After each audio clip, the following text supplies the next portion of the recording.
नमस्कार, आओ मिलकर सीखे चैनल पर आपका हार्दिक स्वागत है। इस वीडियो में मैं लेके आया हूँ कक्षा 7 इतिहास की दैनिक पाठ योजना। इसमें प्रकरण लिया है उत्तर भारत में भक्ति धारा के प्रमुख संत। इसमें शिक्षण बिंदु है सूरदास, मीराबाई और कबीर। तो चलिए शुरू करते हैं। प्रेजेंट बाय आओ मिलकर सीखें।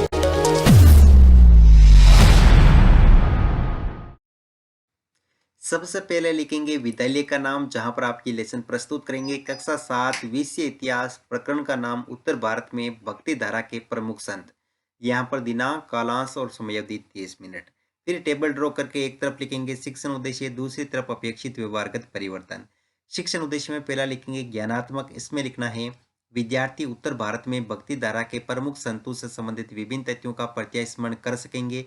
विद्यार्थी उत्तर भारत में भक्ति धारा के प्रमुख संतों से संबंधित विभिन्न तथ्यों का प्रत्याविज्ञान कर सकेंगे। फिर है अवबोध, जिसमें लिखेंगे विद्यार्थी उत्तर भारत में भक्ति धारा के प्रमुख संतों की व्याख्या कर सकेंगे। विद्यार्थी उत्तर भारत में भक्ति धारा के प्रमुख संतों का वर्गीकरण कर सकेंगे। ज्ञानोपयोग, विद्यार्थी उत्तर भारत में भक्ति धारा के प्रमुख संतों से प्राप्त ज्ञान को अपने भावी जीवन में उपयोग कर सकेंगे। विद्यार्थी उत्तर भारत में भक्ति धारा के प्रमुख संतों का सामान्यीकरण कर सकेंगे। कौशल, विद्यार्थी उत्तर भारत में भक्ति धारा के प्रमुख संतों को समझने की कुशलता का विकास कर सकेंगे। विद्यार्थी उत्तर भारत में भक्ति धारा के प्रमुख संतों को संबंधित शिक्षाओं को सूचीबद्ध करके सारणीयन कर सकेंगे।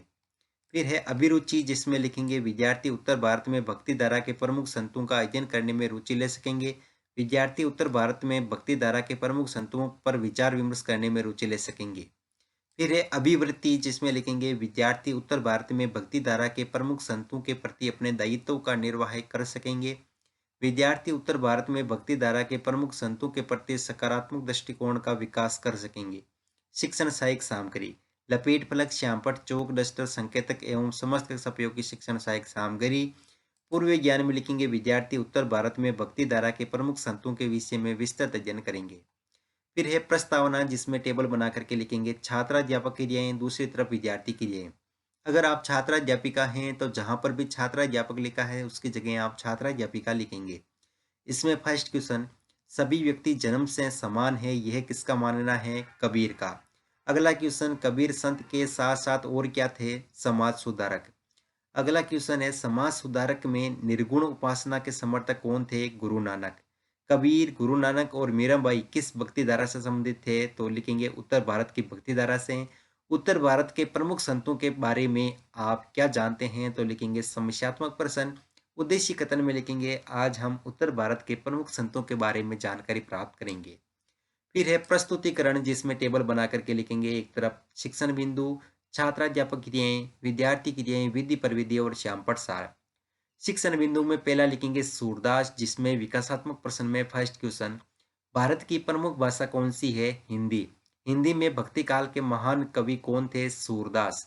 सूरदास के बारे में आप क्या जानते हैं? निरुत्तर विधि में प्रश्नोत्तर विधि।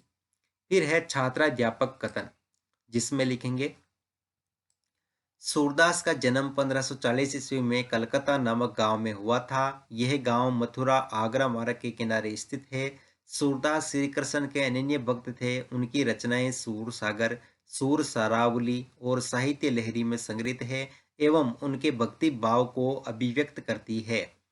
असम के शंकरदेव, जो इन्हीं के समकालीन थे, ने विष्णु की भक्ति पर बल दिया और असमिया भाषा में कविताएं तथा नाटक लिखे। उन्होंने ही नामघर स्थापित करने की पद्धति चलाई, जो आज तक चल रही है। विद्यार्थी क्रिया में लिखेंगे विद्यार्थी ध्यानपूर्वक सुनेंगे तथा मुख्य बिंदुओं को अपनी अभ्यास पुस्तिका में लिखेंगे।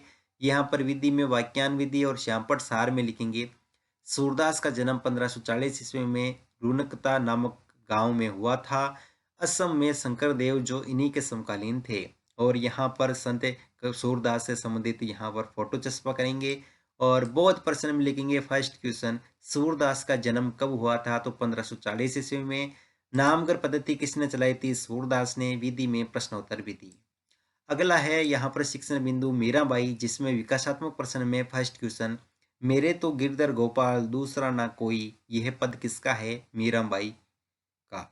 मीरा कौन थी? तो मीरा राजकुमारी और कृष्ण भक्त थी। अगला क्वेश्चन, मीराबाई के बारे में और क्या जानते हैं? तो निरुत्तर विधि में प्रश्नोत्तर विधि। फिर यहाँ पर है दोस्तों छात्र अध्यापक कथन, तो इसमें लिखेंगे मीराबाई एक राजपूत राजकुमारी थी जिनका विवाह 16वीं शताब्दी में मेवाड़ के महाराणा सांगा के बड़े बेटे भोजराज के साथ हुआ था।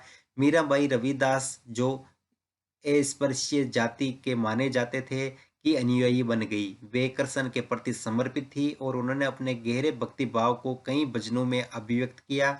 उनके गीतों ने उच्च जातियों के रीति नियमों को खुली चुनौती दी तथा ये गीत राजस्थान व गुजरात के जनसाधारण में बहुत लोकप्रिय हुए। मीराबाई ने अपने भजनों में कृष्ण के प्रति समर्पित भाव से भक्ति की। उनके द्वारा रचे काव्य प्रेम भाव से परिपूर्ण थे। मीरा ने मेवाड़ी में अपने पदों की रचना की जो आज भी जन सामान्य में लोकप्रिय है। विद्यार्थी क्रिया में लिखेंगे, विद्यार्थी ध्यानपूर्वक सुनेंगे और यहाँ पर विधि में वाक्यान विधि और श्यामपट सार में लिखेंगे मीराबाई एक राजपूत राजकुमारी थी जिनका विवाह 16वीं शताब्दी में मेवाड़ के महाराणा सांगा के पुत्र भोजराज के साथ हुआ। और यहाँ पर मीराबाई की इमेज चस्पा करेंगे। फिर है बोध प्रश्न, तो इसमें फर्स्ट क्वेश्चन लिखेंगे मीरा का विवाह किसके साथ हुआ था? तो मेवाड़ के राजकुमार भोजराज के साथ। अगला क्वेश्चन है मीराबाई किसकी भक्त थी? श्री कृष्ण की। विधि में प्रश्नोत्तर विधि। फिर तीसरा शिक्षण बिंदु लेंगे कबीर, जिसमें विकासात्मक प्रश्न में फर्स्ट क्वेश्चन भारत के प्रमुख धर्म कौन कौन से हैं? हिंदू, जैन और सिख आदि। हिंदू तथा मुसलमान दोनों किस संत के अनुयायी थे? कबीर के। कबीर के बारे में आप क्या जानते हैं? निरुत्तर विधि में प्रश्नोत्तर विधि। फिर है छात्राध्यापक कथन, तो इसमें लिखेंगे कबीर संभवतः 15वीं-16वीं सदी में हुए थे। वे एक अत्यधिक प्रभावशाली संत थे। उनका पालन पोषण बनारस में या उनके आसपास के एक मुसलमान जुलाहा यानी बुनकर परिवार में हुआ था। इनके कुछ भजन गुरु ग्रंथ साहब, पंचवाणी और बीजक में संग्रहित व सुरक्षित है। कबीर के उपदेश प्रमुख धार्मिक परंपराओं की पूर्ण एवं प्रचंड अस्वीकृति पर आधारित थे। उनके काव्य की भाषा बोलचाल की हिंदी थी जो आम आदमी द्वारा आसानी से समझी जा सकती थी। कबीर निराकार परमेश्वर में विश्वास रखते थे। उन्होंने यह उपदेश दिया कि भक्ति के माध्यम से ही मोक्ष यानी मुक्ति प्राप्त हो सकती है। विद्यार्थी क्रिया में लिखेंगे विद्यार्थी ध्यानपूर्वक सुनेंगे। विधि में वाक्यान विधि और श्यामपट सार में लिखेंगे कबीर संवते 15वीं सदी में पैदा हुए थे। वे एक अत्यधिक प्रभावशाली संत थे। कबीर निराकार परमेश्वर में विश्वास रखते थे और यहाँ पर कबीर जी की यहाँ पर इमेज लगाएंगे।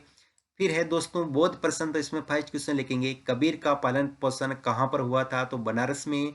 अगला क्वेश्चन है कबीर किसमें विश्वास रखते थे? निराकार परमेश्वर में। विधि में प्रश्नोत्तर विधि। फिर है मूल्यांकन प्रश्न, तो मूल्यांकन प्रश्न में फर्स्ट क्वेश्चन लिखेंगे सूर सागर की रचना किसने की थी? सूरदास ने, मीराबाई ने, कबीर ने, गुरु नानक ने। अगला क्वेश्चन है असम के शंकरदेव के समकालीन थे सूरदास या कबीर। अगला क्वेश्चन है मीराबाई एक राजपूत राजकुमारी थी, सत्य या असत्य? कबीर के प्रमुख उपदेशों को स्पष्ट कीजिए। और मीराबाई का विवाह कौन सी शताब्दी में हुआ था? अगला क्वेश्चन है गृह कार्य। यहाँ पर गृह कार्य में क्वेश्चन लिखेंगे उत्तर भारत में भक्ति धारा के प्रमुख संतों के योगदान का वर्णन कीजिए। अंत में पर्यवेक्षक टिप्पणी।